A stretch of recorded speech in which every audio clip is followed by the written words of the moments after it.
In the last two videos, we found the optimal location for one new facility. That's useful, but real supply chains don't work with one warehouse. Amazon doesn't have one fulfillment center. DHL doesn't have one hub. Hospital networks don't have one clinic. When you need to place 2, 5, or 20 facilities simultaneously, and those facilities interact with each other as well as with existing locations, the problem becomes fundamentally more complex. Today we tackle the complexity head-on.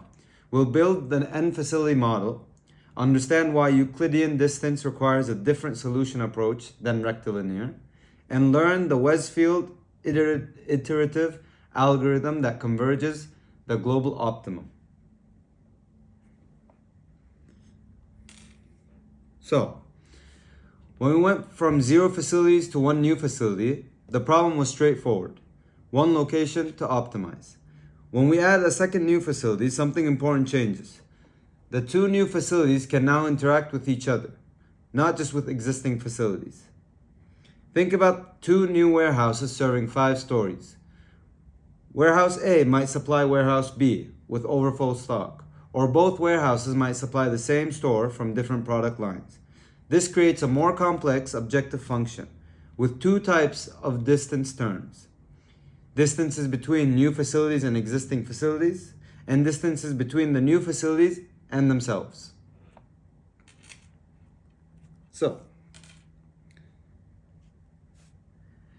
the general problem asks 4 questions simultaneously. How many facilities? Where exactly? How large? And which customers does each facility serve?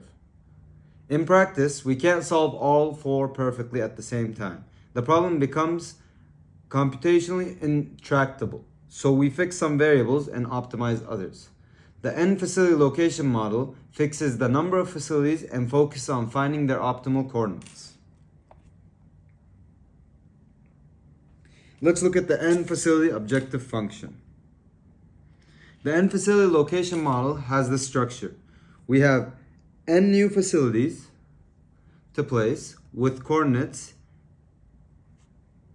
xj, xj, and yj.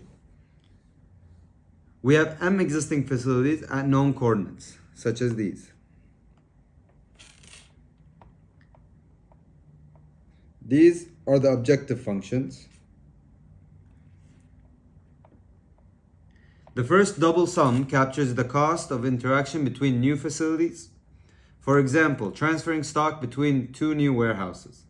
The second double sum captures the cost of interaction between each new facility and the existing network, delivering goods to existing stores or receiving from existing suppliers. The key difference from the single facility model, because new facilities interact with each other, we can't separate X and Y and solve them independently anymore. The problem must be solved as a whole, as seen here.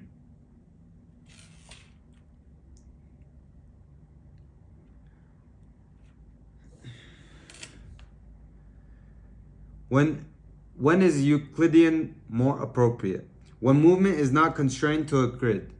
Air transport, pipeline networks, open field logistics, and any facility where you're modeling straight line travel or physical proximity rather than road travel. Here's a real example. Google placing data centers in Europe. The relevant distance isn't road distance, it's fiber optic cable length, which runs more or less as a straight line between the city. Euclidean distance is the right metric.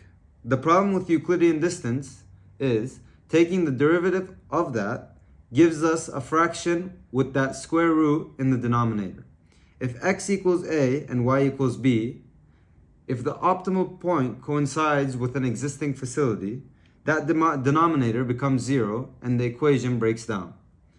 That's exactly why we need the Weiszfeld iterative method. So, why iteration, you might ask? For rectilinear distance, the median method gives us a clean, closed form. Sort, cumulate, and done. For Euclidean distance, we could take partial derivatives of the objective and set them to 0. But the resulting equations aren't solvable in closed form, as you can see here.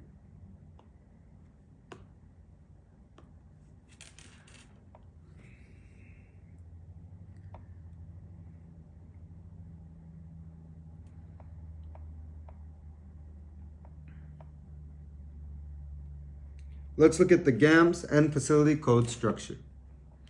Let's ground this in tires and brakes example.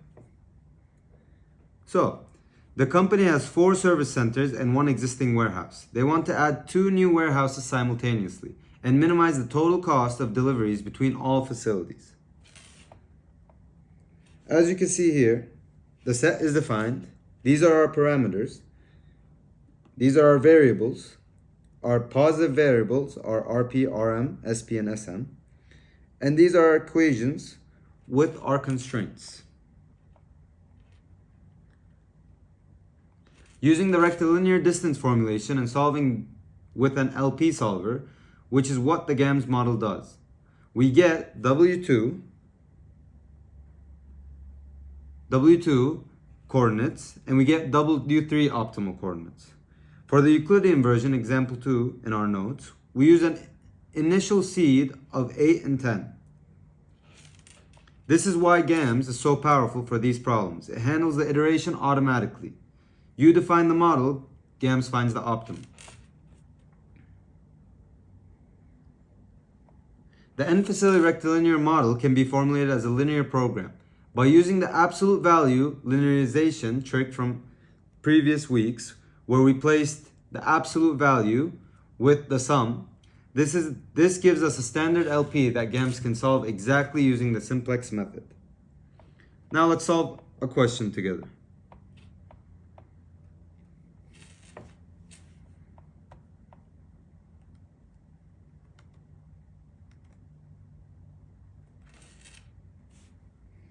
As you can see, it's a Weiszfeld iteration. A company needs to place 1 new depot to serve 3 existing warehouses. The warehouses are located at W1, W2, W3 with the coordinates given. The trip frequencies of 4, 6, and 5 per day respectively. Using the Weiszfeld algorithm with epsilon equals 0.1, perform step 0 initialization and 1 complete step iteration, round to 2 decimal places. First, we find the total weights. As you can see here, our total weight is 15. And then we calculate the distance from the starting point to each warehouse. Now we compute the numerator and the denominator for x1. And now we do the same thing for our y. And as you can see here, from our steps, we found out all the optimal distance